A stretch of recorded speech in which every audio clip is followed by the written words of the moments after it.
या ठिकाणी शिवतीर्थ कामगार संघटना आणि कामगार एकता युनियन यांच्या माध्यमातून कामगार उपायुक्तालय पनवेल यांच्या सहकार्याने या ठिकाणी सेफ्टी किट वाटपाचा कार्यक्रम आणि मेडिकल चेकअप कामगारांचं होत आहे।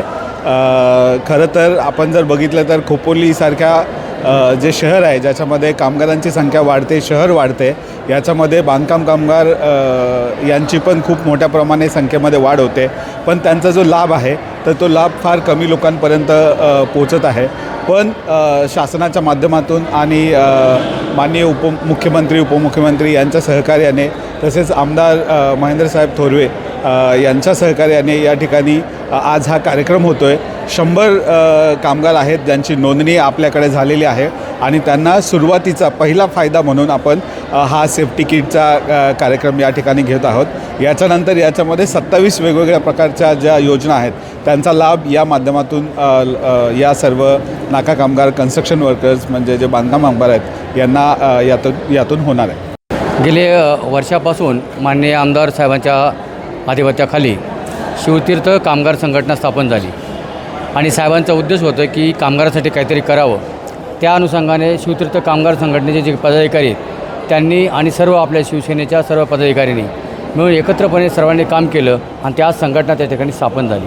ही संघटना स्थापन होत असताना खोपोलीकरांना, आपल्या खोपोलीतील कामगारांना त्याचा मोबदला मिळावा, शासनाच्या योजना मिळाव्यात आणि मग त्यावेळी वेळोवेळी माननीय आमदार साहेबांनी माननीय जे काही कामगार आयुक्त आहेत त्यांच्याशी चर्चा करून आजचा हा कार्यक्रम या ठिकाणी घडून आणला। आज हा कामगार बांधकाम कामगारचं करत असतानाच या ठिकाणी घरेलू महिला कामगार जे आहेत त्यांचाही प्रोग्राम अशाच प्रकारे या ठिकाणी करून त्यांनाही शासनाच्या योजनेचा लाभ कसा देता येईल अशा प्रकारचं नियोजन माननीय आमदार साहेबांचं आहे आणि त्या अनुषंगाने कामगार कल्याण आयुक्त आणि शिवतीर्थ कामगार संघटना यांच्या माध्यमातून आजचा हा कार्यक्रमाला पहिली सुरुवात आहे की या ठिकाणी मेडिकल कॅम्प आणि कामगारांना सेफ्टीचं जे काही बॉक्स आहे, पेटी, त्याचं या ठिकाणी नियोजन करण्यात आलेलं आहे। गेल्या वर्षभरापासून शिवतीर्थ कामगार संघटना ही आमदार महेंद्र फाउंडेशनतर्फे कार्यरत आहे आणि त्याचा पहिला कार्यक्रम हा जवळपास 7 ते 8 महिन्यापूर्वी झाला होता, ज्याच्यामध्ये आपण 35 नाका कामगारांना हे सेफ्टी किट आणि घरगुती सामानांचं किट वाटप करण्यात आलं होतं। आज जवळपास त्याची पुढची स्टेप ही आजची जी आहे जी 100हून 104 कामगारांसाठी जवळपास एक किट उपलब्ध झालेलं आहे। आत्ता सध्या सेफ्टी किट दिलेलं आहे आणि पुढच्या महिन्यामध्ये त्यांना घरगुती सामानांचं किटसुद्धा देण्यात येणार आहे।